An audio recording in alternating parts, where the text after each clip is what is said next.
Good evening, people. Welcome back to another video of one of my favourite films. And following on from watching that the other day,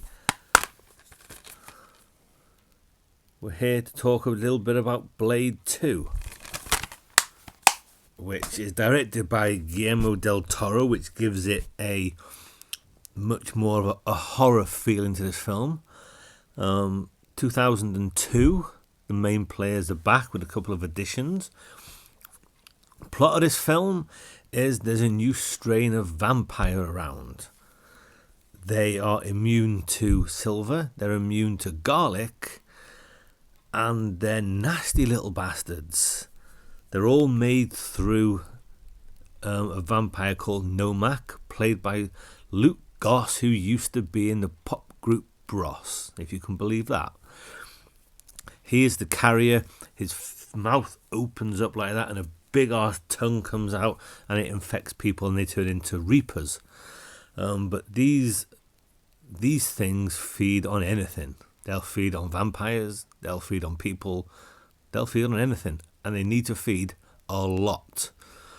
And so there's a lot of new reapers around and there's a lot of just shit happening. So the vampire overlord, realizing that, as Whistler puts it, they're not top of the food chain anymore, sends two of his minions, one being his daughter, to strike a truce with Blade so that he can join them and kill Nomak. And Blade accepts and he joins the Blood Pack, an elite group of vampires trained to kill Blade. And they go off and they try and kill all these reapers and they try and kill Nomak. Now, I go back and forth into, do I like the first film best? Do I like the second film best? After watching the first one, it's that. After watching the second one, it's that. I have to say I prefer the second one because it moves at a faster pace. There seems a lot more action in it. The cast is better. I think the enemy, the bad guy, the villain is better. They're all better than the guy in the first Blade. You've got Norman Reedus, who everyone loves in The Walking Dead. He is Scud. He makes all of Blade's goodies until Whistler comes back. The Blood Pack contains Donnie Yen, and more importantly, it contains Ron Perlman, who takes an instant dislike to Blade. He's that close to him,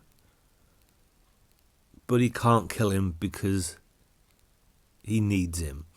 And the banter that Blade and Ron Perlman have is great. The banter that Whistler and the Ron Perlman character have is great. At one stage, Blade puts an explosive in the back of his head to keep him on a tight lead. So that plays on through the film. There's also a little bit of a romance with a vampire called Nyssa, who's a pureblood vampire. Little thing going on there, so that's another nice little addition. It's nothing obvious, like in your face, Blade likes her, she likes Blade. It's nothing like that.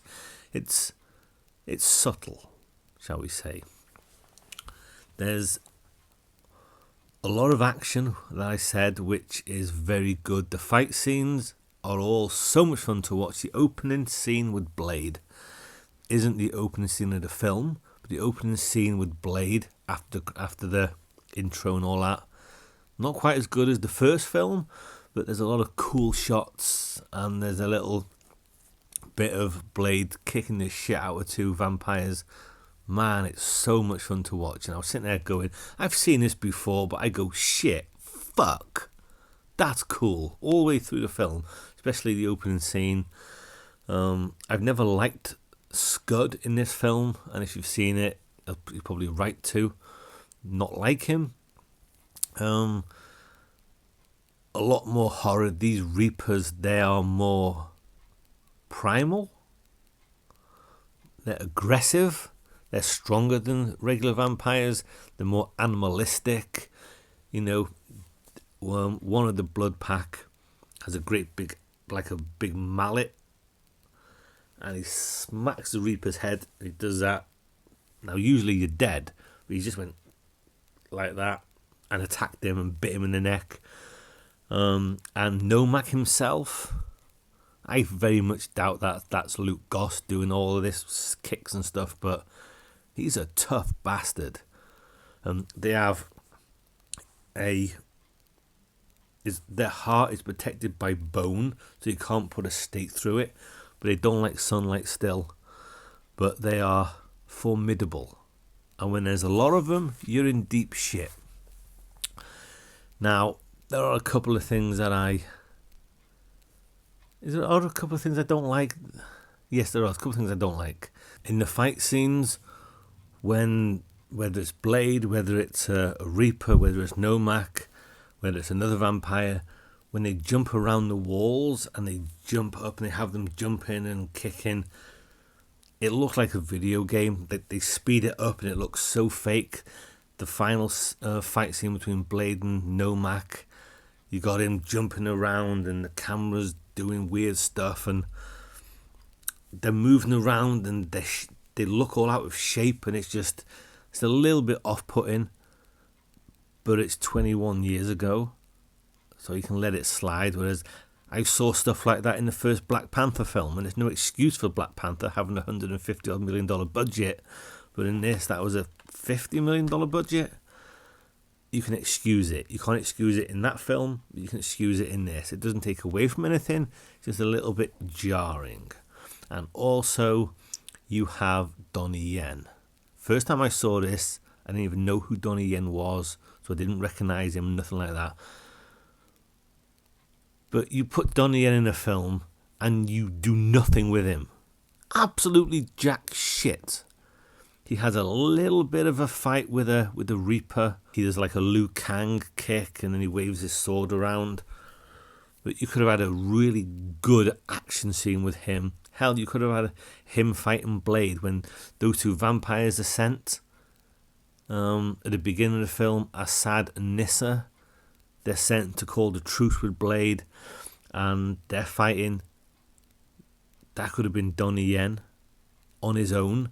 And then you have Donnie Yen going at it with Wesley Snipes. That could have been so fucking cool. But no, you have him do nothing. Whistle has a bit more to do, but Donnie Yen does fuck all. And that is a big disappointment. But overall, it is a rip-roaring 2 hours. I enjoy every second of it. It's fun, action-packed, bits of humour in there with the dialogue. And it's a great watch for me. So Blade 2 is a favourite of mine, and that's it. Thanks for watching. Good night.